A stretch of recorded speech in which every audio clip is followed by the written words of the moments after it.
श्री अकाल टीवी 84 देख रहे सारे दर्शकों का स्वागत है। मैं हरप्रीत कौर ते बुलेटिन की शुरुआत करते हैं हेडलाइंस से नाल। बेअदबी ते गोलीकांड की पड़ताल कर रही विशेष जांच टीम सामने पेश हुए पंजाब के साबका पुलिस मुखी सुमेध सैनी नूं पुछगिछ लई बुलाया गया सी चंडीगढ़। SIT ने सैनी तो 2 घंटे कीते सवाल जवाब। पंजाब विधान सभा के बजट इजलास दौरान श्रोमणी अकाली दल ते आम आदमी पार्टी वालों वॉकआउट। विरोधी धिर वालों भारत भूषण आशू ते जोरदार हमले, जबकि मुख्यमंत्री कैप्टन अमरिंदर सिंह ने स्पष्ट किया कि लुधियाना के चेंज ऑफ लैंड यूज के मामले में किसी भी विरुद्ध नहीं की जाएगी तानाशाही कार्रवाई। नवजोत सिद्धू ने मजीठिया परिवार नूं बनाया निशाना। कहा मजीठिया के दादा सुंदर सिंह मजीठिया ने अंग्रेज़ां नाल मिल के सिखां खिलाफ कीतियां वक्खो वक्खरियां कार्रवाइयां, जिस कारण मजीठिया नूं मंगनी चाहिए माफी। पंजाबी एकता पार्टी के मुखी सुखपाल खैरा ने कांग्रेस ते श्रोमणी अकाली दल नूं लिया निशाने ते। कहा कांग्रेस सरकार भी अकाली भाजपा दीआं राहां ते तुरी, जबकि श्रोमणी अकाली दल लई जेलां कट्टण संघर्ष ते कुर्बानियां करन वाले आगुआं नूं कीता गया अखों परोखे। ते डेरा बाबा नानक विच करतारपुर लांघे दे निर्माण लई निशानदेही करन आए अधिकारियों नूं रोकिया किसानां ने। कहा सरकार जमीनां दा सही मुल देवे तां ही ओह जमीन सरकार नूं देणगे। ते हुण इन्हां खबरां दा विस्तार।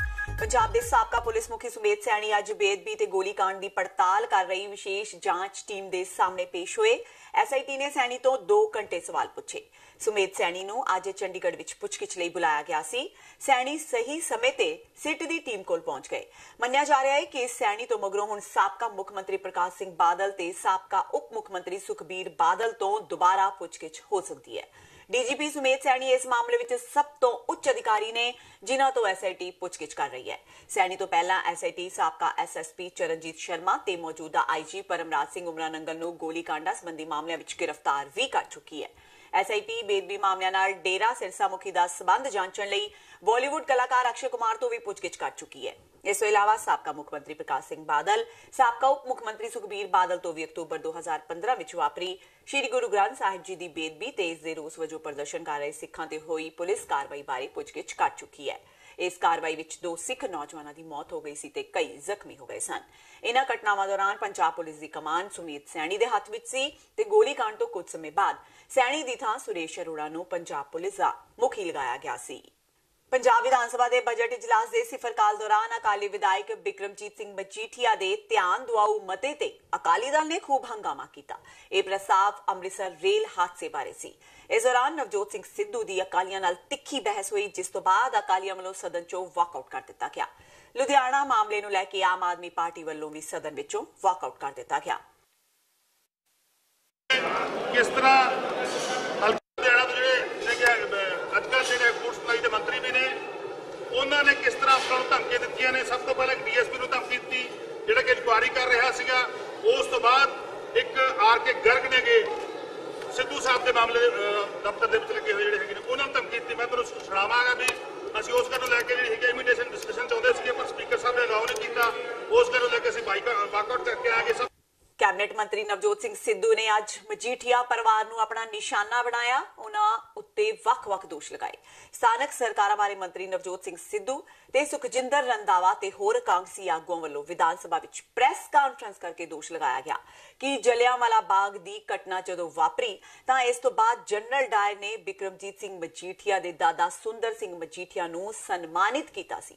उन्हां इह वी कहा कि सुंदर सिंह मजीठिया ने जनरल डायर नूं श्री हरमंदर साहिब अंदर ऑनरेरी सिख दा खिताब दिता सी। उन्हां इतिहासकारां वल्लों छापियां वख-वख किताबां दा हवाला दिंदिआं कहा कि बिक्रम सिंह मजीठिया के दादा सुंदर सिंह मजीठिया वालों अंग्रेज़ां नाल मिल के सिखां खिलाफ वख-वख कार्रवाइयां कीतियां गईआं सन। उन्हां यह भी दोष लगाया कि जेकर उस समय सुंदर सिंह मजीठिया चाहते तां ननकाणा साहिब का साका वापरम तो रोकिया जा सकता सी।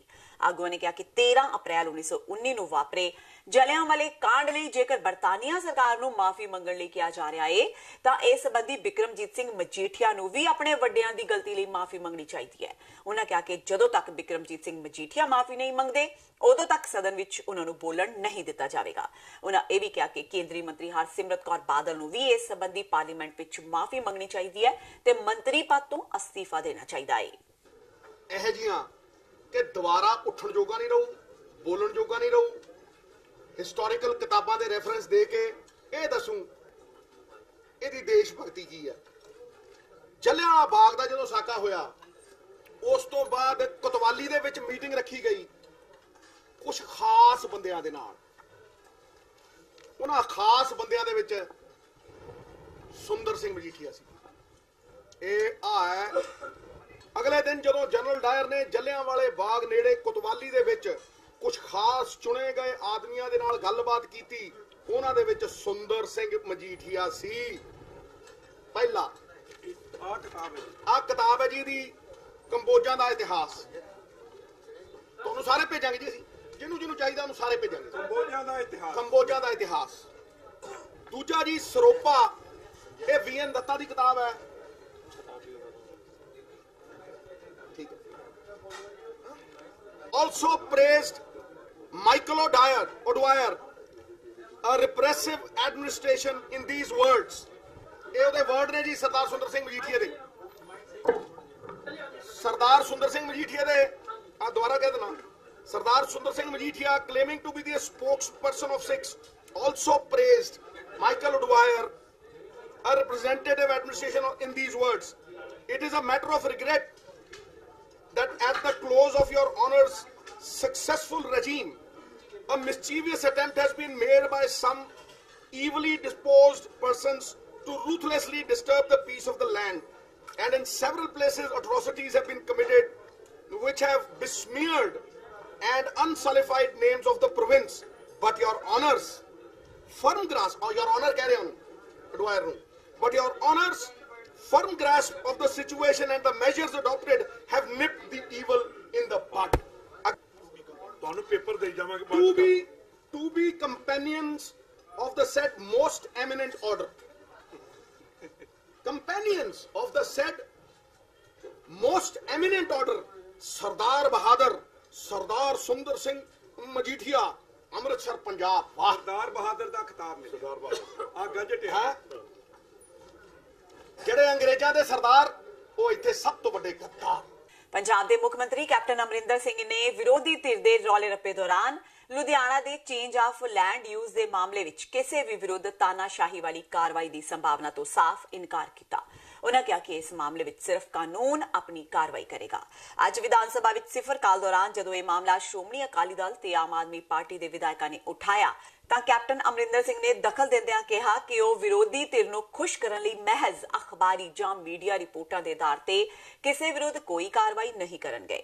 ਯਾਦ ਰਹੇ ਕਿ ਵਿਰੋਧੀ ਧਿਰ ਇਸ ਵੇਲੇ ਕੈਬਨਿਟ ਮੰਤਰੀ ਭਾਰਤ ਭੂਸ਼ਣ ਆਸ਼ੂ ਦੇ ਵਿਰੁੱਧ ਜ਼ੋਰਦਾਰ ਆਵਾਜ਼ ਉਠਾ ਰਹੀ ਹੈ। ਮੁੱਖ ਮੰਤਰੀ ਨੇ ਕਿਹਾ ਕਿ ਵਿਰੋਧੀ ਧਿਰ ਵੱਲੋਂ ਕੀਤੀ ਜਾ ਰਹੀ ਆਸ਼ੂ ਦੀ ਬਰਖਾਸਤਗੀ ਦੀ ਮੰਗ ਬਿਲਕੁਲ ਗੈਰ ਵਾਜਬ ਹੈ। ਉਨ੍ਹਾਂ ਕਿਹਾ ਕਿ ਸਥਾਨਕ ਸਰਕਾਰਾਂ ਵਿਭਾਗ ਨੇ ਪਹਿਲਾਂ ਹੀ ਇਸ ਮਾਮਲੇ ਵਿੱਚ ਜਾਂਚ ਸ਼ੁਰੂ ਕਰ ਦਿੱਤੀ ਹੈ ਤੇ ਕੋਈ ਵੀ ਕਾਰਵਾਈ ਕਰਨ ਤੋਂ ਪਹਿਲਾਂ ਅਸਲ ਦੋਸ਼ੀਆਂ ਦੀ ਸ਼ਨਾਖਤ ਕੀਤੀ ਜਾਵੇਗੀ। ਮੁੱਖ ਮੰਤਰੀ ਨੇ ਵਿਰੋਧੀ ਧਿਰ ਦੇ ਮੈਂਬਰਾਂ ਨੂੰ ਕਿਹਾ ਕਿ ਉਹ ਇਨਸਾਫ ਤੋਂ ਪਹਿਲਾਂ ਐਵੇਂ ਬਿਨਾਂ ਕਿਸੇ ਸਬੂਤ ਦੇ ਆਪਣੇ ਕਿਸੇ ਨਤੀਜਿਆਂ ਤੇ ਨਾ ਪੁੱਜਣ, ਕਿਉਂਕਿ ਇਸ ਨਾਲ ਇਨਸਾਫ ਦੀ ਪ੍ਰਕਿਰਿਆ ਵਿੱਚ ਵਿਘਨ ਪਵੇਗਾ। ਉਨ੍ਹਾਂ ਕਿਹਾ ਕਿ ਵਿਰੋਧੀ ਆਗੂ ਐਵੇਂ ਰਾਈ ਦਾ ਪਹਾੜ ਬਣਾਉਣ ਦਾ ਯਤਨ ਕਰ ਰਹੇ ਨੇ। ਉਨ੍ਹਾਂ ਕਿਹਾ ਕਿ ਉਨ੍ਹਾਂ ਦੀ ਸਰਕਾਰ ਭ੍ਰਿਸ਼ਟਾਚਾਰ ਨੂੰ ਕਿਸੇ ਵੀ ਹਾਲਤ ਵਿੱਚ ਬਰਦਾਸ਼ਤ ਨਹੀਂ ਕਰੇਗੀ ਤੇ ਪ੍ਰਸ਼ਾਸਕੀ ਮਾਮਲਿਆਂ ਵਿੱਚ ਕਿਸੇ ਤਰ੍ਹਾਂ ਦਾ ਸਿਆਸੀ ਦਖਲ ਬਰਦਾਸ਼ਤ ਨਹੀਂ ਕੀਤਾ ਜਾਵੇਗਾ। ਉਨ੍ਹਾਂ ਕਿਹਾ ਕਿ ਉਹ ਕਿਸੇ ਵੀ ਹਾਲਤ ਵਿੱਚ ਕਿਸੇ ਅੱਗੇ ਨਹੀਂ ਝੁਕਣਗੇ। ਦੱਸ ਦਈਏ ਕਿ ਕੈਪਟਨ ਅਮਰਿੰਦਰ ਸਿੰਘ ਦੀ ਸਰਕਾਰ ਵਿੱਚ ਫੂਡ ਤੇ ਸਿਵਲ ਸਪਲਾਈ ਮੰਤਰੀ ਭਾਰਤ ਭੂਸ਼ਣ ਆਸ਼ੂ ਦੀ ਸਥਾਨਕ ਸਰਕਾਰਾਂ ਵਿਭਾਗ ਵਿੱਚ ਤਾਇਨਾਤ ਡੀਐਸਪੀ ਬਲਵਿੰਦਰ ਸੇਖ ਨੂੰ ਧਮਕੀਆਂ ਦੇਣ ਦੀ ਇੱਕ ਕਥਿਤ ਆਡੀਓ ਸੋਸ਼ਲ ਮੀਡੀਆ ਤੇ ਵਾਇਰਲ ਹੋ ਰਹੀ ਹੈ। ਇਸ ਆਡੀਓ ਵਿੱਚ ਕੈਬਨਿਟ ਮੰਤਰੀ ਭਾਰਤ ਭੂਸ਼ਣ ਆਸ਼ੂ ਕਾਰਪੋਰੇਸ਼ਨ ਦੇ ਡੀਐਸਪੀ ਨੂੰ ਪਹਿਲਾਂ ਤਾਂ ਫੋਨ ਕਰਦੇ ਨੇ ਤੇ ਫਿਰ ਖੁਦ ਹੀ ਫੋਨ ਦੀ ਰਿਕਾਰਡਿੰਗ ਕਰਨ ਬਾਰੇ ਆਖਦੇ ਨੇ ਤੇ ਫਿਰ ਧਮਕੀਆਂ ਦਿੰਦੇ ਹੋਏ ਡੀਐਸਪੀ ਨੂੰ ਉਹਨਾਂ ਦੇ ਹਲਕੇ ਵਿੱਚ ਦਖਲਅੰਦਾਜ਼ੀ ਨਾ ਕਰਨ ਦੀ ਚੇਤਾਵਨੀ ਦਿੰਦੇ ਨੇ। ਇਸ ਕਥਿਤ ਆਡੀਓ ਵਿੱਚ ਕੈਬਨਿਟ ਮੰਤਰੀ ਡੀਐਸਪੀ ਨੂੰ ਦੇਖ ਲੈਣ ਦੀ ਵੀ ਗੱਲ ਆਖ ਰਹੇ ਨੇ। ਉਧਰ ਡੀਐਸਪੀ ਬਲਵਿੰਦਰ ਸੇਖੋਂ ਨੇ ਪੁਲਿਸ ਕਮਿਸ਼ਨਰ ਨੂੰ ਇਸ ਸੰਬੰਧੀ ਸ਼ਿਕਾਇਤ ਦਰਜ ਕਰਵਾ ਦਿੱਤੀ ਹੈ।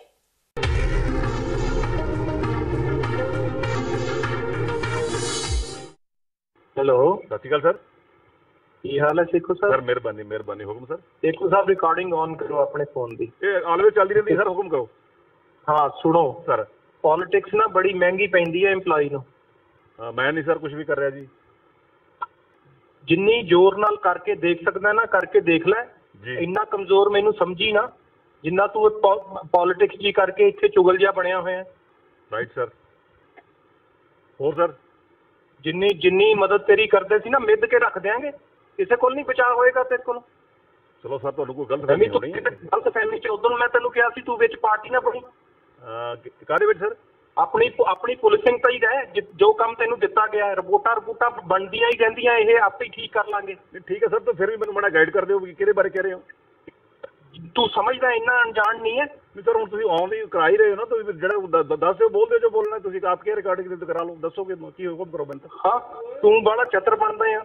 ਦੱਸੋ ਨਾ, ਕੋਈ ਰੀਜ਼ਨ ਤਾਂ ਦੱਸ ਦਿਓ ਕਿਸ ਗੱਲ ਤੇ। ਕੰਸਟੀਚੁਐਂਸੀ ਦੀ ਡਿਵੈਲਪਮੈਂਟ ਵਾਸਤੇ ਨਹੀਂ ਹੈ ਇੱਥੇ। ਮੈਂ ਡਿਵੈਲਪਮੈਂਟ ਵਾਸਤੇ ਹੀ ਹਾਂ ਸਰ। ਆਪਣੇ ਮਿਨਿਸਟਰ ਦੇ ਔਰ ਬਨੀ ਦੇ ਇੰਟਰਸਟ ਵਾਚ ਕਰਨ ਲਈ ਇੱਥੇ ਹੈ। ਬਿਲਕੁਲ ਨਹੀਂ ਸਰ। ਕਿਸੇ ਵੀ ਡਿਵੈਲਪਮੈਂਟ 'ਚ ਜਿੰਨਾ ਮਰਜ਼ੀ ਸਰਕਾਰ ਦਾ ਜਾਂ ਸਾਡਾ ਨੁਕਸਾਨ ਹੋਵੇ, ਤੂੰ ਨਹੀਂ ਇੰਟਰਫੇਅਰ ਕਰਨਾ, ਨਾ ਹੀ ਕੋਈ ਸੜਕ ਬਣੇਗੀ। ਸਰ ਇਹ ਹਾਈ ਕੋਰਟ ਦਾ ਕੇਸ ਹੈ ਜੀ, ਇਹਦੇ ਵਿੱਚ ਹਾਈ ਕੋਰਟ ਨੂੰ ਕਹਿੰਦੇ ਵੀ ਮੰਤਰੀ ਨਹੀਂ ਬਣਨ ਦਿੰਦਾ। ਹਾਈ ਕੋਰਟ ਦਾ ਕੇਸ ਮੈਨੂੰ ਪੜਾਉਣਾ। ਤੇਰੀਆਂ ਵਕਾਲਤਾਂ ਮੈਂ ਸਾਰੀਆਂ ਪੜੀਆਂ ਹੋਈਆਂ ਸਰ। ਉਹ ਸਰ ਹਾਈ ਕੋਰਟ ਦਾ ਕੇਸ ਹੈ, ਕਾਰਪੋਰੇਸ਼ਨ ਦੇ ਵਿੱਚ ਇੰਟਰਫੇਅਰ ਤੂੰ ਨਹੀਂ ਕਰੇਗਾ ਯਾਰ, ਤੂੰ ਨਹੀਂ ਕਰੇਗਾ। ਸਰ ਕਮਾਲ ਦੀ ਗੱਲ, ਮੈਂ ਕਿਸ ਤਰੀਕੇ ਨਾਲ ਉਹ ਕਰ ਸਕਦਾ ਜੀ ਉਹਨਾਂ ਨੂੰ। ਆਪਾਂ ਤੂੰ ਉੱਥੇ ਆ, ਫਿਰ ਤੈਨੂੰ ਮੈਂ ਦੱਸਾਂ ਕਿਵੇਂ ਕਰੇਗਾ ਤੂੰ। ਗ੍ਰੀਨ ਬੈਲਟ ਆਪਾਂ ਉੱਥੇ ਅਲਾਟ ਕਰ ਦਿੱਤੀ ਹੈ ਜੀ ਉਹਨਾਂ ਨੂੰ। ਤੂੰ ਮੈਨੂੰ ਪੜਾ ਨਾ। ਉਹ ਸਰ ਮੈਂ ਨਹੀਂ ਕਰੇਗਾ ਮੇਰੇ। ਸਰ ਮੈਂ ਪੜਾ ਨਹੀਂ ਰਿਹਾ, ਮੇਰੀ ਗੱਲ ਇੱਥੋਂ ਹਟਾ ਲੈ ਆਪਣੇ ਬੰਦੇ ਔਰ ਤੂੰ ਵੀ ਚਲੇ ਜਾ। ਮੇਰੀ ਕੰਸਟੀਚੁਐਂਸੀ 'ਚ ਤੂੰ ਦਖਲ ਨਹੀਂ ਦੇਂਗਾ। ਸਰ ਕੰਸਟੀਚੁਐਂਸੀ 'ਚ ਮੈਂ ਦਾਖਲ ਨਹੀਂ ਦੇ ਰਿਹਾ ਜੀ। ਜੇ ਮੈਂ ਚੀਜ਼ ਕੋਈ ਗਲਤ ਕਰ ਰਿਹਾ ਹਾਂ ਫਿਰ ਛੁੱਟੀ ਲੈ ਜਾ ਬਾਈ, ਤੈਨੂੰ ਕੁਛ ਨਹੀਂ। ਤੈਨੂੰ ਹਾਈ ਕੋਰਟ ਤੋਂ ਡਰ ਲੱਗਦਾ, ਛੁੱਟੀ ਲੈ ਜਾ। ਨਹੀਂ ਮੈਨੂੰ ਹਾਈ ਕੋਰਟ ਤੋਂ ਨਹੀਂ ਹੋਏਗਾ ਸਰ, ਮੈਨੂੰ ਹਾਈ ਕੋਰਟ ਤੋਂ ਡਰ। ਮੈਨੂੰ ਕੀ ਜੀ, ਮੈਨੂੰ ਜੋ ਆਰਡਰ ਹੈ। ਚਲੇ ਜਾ ਯਾਰ, ਤੈਨੂੰ ਸਮਝ ਨਹੀਂ ਆਉਂਦੀ। ਮੰਤਰੀ ਬੋਲਦਾ ਪਿਆ ਤੇਰੇ ਨਾਲ, ਅੱਗੋਂ ਪੜਾਈ ਜਾਂਦਾ ਮੈਨੂੰ। ਕਮਾਲ ਦੀ ਗੱਲ ਹੈ ਸਰ ਤੁਹਾਡੇ ਕੀ। ਮੈਂ ਉਹ ਚੀਜ਼ ਕਰ ਰਿਹਾ ਹਾਂ ਜਿਹੜੀ ਚੀਜ਼ ਕੋਈ ਆਰਡਰ ਨਾ ਹੋਵੇ, ਫਿਰ ਤਾਂ ਤੁਸੀਂ ਮੈਨੂੰ ਇਸ ਚੀਜ਼ ਵਾਸਤੇ ਮੈਨੂੰ ਕਹੋ ਜਾਂ ਲਗਾ ਜਾਓ। ਤਮੀਜ਼ 'ਚ ਰਹਿ। ਅੱਗੋਂ ਮੈਨੂੰ ਬਿਲਕੁਲ ਬਦਤਮੀਜ਼ੀ ਪਸੰਦ ਨਹੀਂ। ਜਾਂ ਮੈਨੂੰ ਕੋਈ ਕਾਨੂੰਨ ਪੜਾਵੇ। ਤੇਰਾ ਕਾਨੂੰਨ ਤਾਂ ਮੈਂ ਵੈਸੇ ਨਹੀਂ ਪੜ੍ਹਨਾ। ਸਰ ਮੈਂ ਇਦਾਂ ਦੀ ਕੋਈ ਚੀਜ਼ ਨਹੀਂ ਕਰ ਰਿਹਾ ਜੀ। ਜਿਹੜੀ ਚੀਜ਼ ਆਰਡਰ ਦੇ ਮੁਤਾਬਕ ਹੈ ਜੀ ਉਹਦੇ ਮੁਤਾਬਕ ਕਰ ਰਹੇ ਹਾਂ ਜੀ, ਕੋਈ ਗਲਤ ਨਹੀਂ ਕਰ ਰਹੇ। ਕਹਿਣਾ ਸਿੱਖ ਤੇ ਇੱਥੋਂ ਹਟ ਜਾ। ਇਹ ਤਾਂ ਪੋਸੀਬਲ ਨਹੀਂ। ਫਿਰ ਆ ਜਾ ਉੱਥੇ, ਮੈਂ ਵੀ ਆਇਆ। ਪੋਸੀਬਲ ਨਹੀਂ। ਗੰਨਾ ਕਿਸਾਨਾਂ ਦੇ ਪਿਛਲੇ ਖੜੇ ਬਕਾਏ ਨਾ ਮਿਲਣ ਨੂੰ ਲੈ ਕੇ ਅੱਜ ਲੋਕ ਇਨਸਾਫ ਪਾਰਟੀ ਦੇ ਵਿਧਾਇਕਾਂ ਬੈਂਸ ਭਰਾਵਾਂ ਵੱਲੋਂ ਵਿਧਾਨ ਸਭਾ ਵਿੱਚੋਂ ਬਾਈਕਾਟ ਕਰ ਦਿੱਤਾ ਗਿਆ। ਉਹਨਾਂ ਵਿਧਾਨ ਸਭਾ ਦੇ ਸਾਹਮਣੇ ਧਰਨਾ ਲਗਾ ਦਿੱਤਾ ਤੇ ਸਰਕਾਰ ਖਿਲਾਫ ਨਾਅਰੇਬਾਜ਼ੀ ਕੀਤੀ। ਉਹਨਾਂ ਕਿਹਾ ਕਿ ਕਿਸਾਨਾਂ ਦੇ ਗੰਨੇ ਦਾ ਖੜਾ 996 ਕਰੋੜ ਰੁਪਏ ਦਾ ਬਕਾਇਆ ਤੁਰੰਤ ਜਾਰੀ ਕੀਤਾ ਜਾਵੇ। ਆਗੂਆਂ ਨੇ ਕਿਹਾ ਕਿ ਪੰਜਾਬ ਦੀ ਕਾਂਗਰਸ ਸਰਕਾਰ ਲੋਕਾਂ ਨਾਲ ਵਾਅਦਾ ਤੇ ਸਹੁੰ ਖਾ ਕੇ ਮੁਕਰ ਰਹੀ ਹੈ। ਉਹਨਾਂ ਮੰਗ ਕੀਤੀ ਕਿ ਕਿਸਾਨਾਂ ਦਾ ਬਕਾਇਆ ਤੁਰੰਤ ਜਾਰੀ ਕੀਤਾ ਜਾਵੇ। ਇੱਕ ਪਾਸੇ ਉਹ ਸਰਕਾਰ ਜਿਹੜੀ ਵੋਟਾਂ ਦੇ ਦਿਨਾਂ ਦੇ ਵਿੱਚ ਬਹੁਤ ਵੱਡੀਆਂ ਝੂਠੀਆਂ ਸਹੁੰ ਚੁੱਕਦੇ ਹੋਏ ਕਿਸਾਨਾਂ ਦੇ ਕਰਜ਼ੇ ਮਾਫ ਕਰਦੀ ਸੀ। ਆੜਤੀਆਂ ਦੇ, ਕੋਆਪਰੇਟਿਵ, ਨੈਸ਼ਨਲ ਬੈਂਕਾਂ ਦੇ ਲਕੀਰਾਂ ਮਾਰਦੀ ਸੀ ਕਿਸਾਨੀ ਕਰਜ਼ਿਆਂ ਦੇ ਉੱਤੇ, ਦਲਿਤ ਮਜ਼ਦੂਰਾਂ ਦੇ ਕਰਜ਼ਿਆਂ ਦੇ ਉੱਤੇ। ਅੱਜ ਅਸੀਂ ਜਿਹੜਾ ਪੰਜਾਬ ਦਾ ਗੰਨਾ ਉਤਪਾਦਕ ਕਿਸਾਨ ਹੈਗਾ ਨਾ, ਉਹ ਸੜਕਾਂ ਤੇ ਧਰਨੇ ਲਾਈ ਬੈਠਾ। ਕਰਜ਼ਾ ਮਾਫੀ ਲਈ ਨਹੀਂ, ਉਹ ਧਰਨਾ ਇਸ ਲਈ ਲਾਈ ਬੈਠਾ ਵੀ ਜਿਹੜੀ 996 ਕਰੋੜ ਰੁਪਈਆ ਗੰਨਾ ਵੇਚ ਚੁੱਕਿਆ ਨਾ, ਮੈਨੂੰ ਉਹਦੀ ਕੀਮਤ ਦਿਓ। बीते साल दुसहरे वाले दिन रेल हादसे तो पीड़ित परिवारां लई ऐलानिया सरकारी नौकरियां ते होर सहूलतां ना मिलण दा दोष लगा के अकाली दल ने सोमवार नूं विधान सभा दे बाहर रोस प्रदर्शन कीता। अकाली लीडर बिक्रम सिंह मजीठिया अमृतसर रेल हादसे दे पीड़ित परिवारां नूं अपने नाल लैके पहुंचे। पीड़ित परिवारां ने नवजोत सिद्धू विरुद्ध मोर्चा खोलदिआं सरकार ते दोष लगाया कि उस समय कीते वादे अज तक सरकार वल्लों पूरे नहीं कीते गए। पीड़िता ने नवजोत सिद्धू जोड़े नूं अपना निशाना बनांदिआं हत्थां विच तख्तियां उत्ते लिखिया सी, खून पीना सिद्धू जोड़ा मुर्दाबाद। लोकां ने सिद्धू जोड़े नूं बेगुनाहां दा कातल दस्सिआं हत्थां विच तख्तियां फड़ियां होईयां सन। पीड़िता ने कहा कि सरकार ने उस समय नौकरियां देण, बच्चों की पढ़ाई का खर्चा उठाउण दा वादा कीता सी, पर आज तक पूरा नहीं कीता। उन्हां मंग कीती कि कीते होए वादे पूरे कीते जाण। लोकां ने यह भी कहा कि ओह इस संबंधी नवजोत सिद्धू की कोठी कई बार चक्कर लगा चुके ने, परंतु अजे तक इसका कोई हल नहीं होया। रेल हादसा जिहड़ा दशहरे वाले दिन होया सी, मौके तो भज्जण वाला जोड़ा नवजोत सिद्धू ते मिसिस सिद्धू, इन्हां नाल झूठे वायदा करन वाला गरीबां नाल, उन्हां दे हलके दे लोक है जिन्हां नूं इह कहा सीगा मैं नौकरी दूं, एक नौकरी नहीं मिली। जो आप आए नौकरी लैण अपनी, फिर इन्हां नूं कहा तुहाडे बच्चे मैं अडॉप्ट करूं, जिहड़े नाथ होए एक बच्चा नहीं अडॉप्ट कीता। फिर उन्हां नूं कहा सी पेंशन देवांगे, एक नूं पेंशन नहीं मिली। फिर कहा सी राशन देवांगे, एक नूं राशन नहीं मिलिया। फिर क्या जिहड़ा इलाज वास्ते मदद की लोड़ है असीं देवांगे, 50,000 दो बंदियां नूं 4 बंदियां नूं दित्ता नहीं। क्यों? क्योंकि उन्हां दी गलती ये सी कि उन्हां ने सिद्धू जोड़े दे खिलाफ शिकायत की थी। ते हुण वेला हो गया ब्रेक दा, बाकी दीआं खबरां इस ब्रेक तो बाद।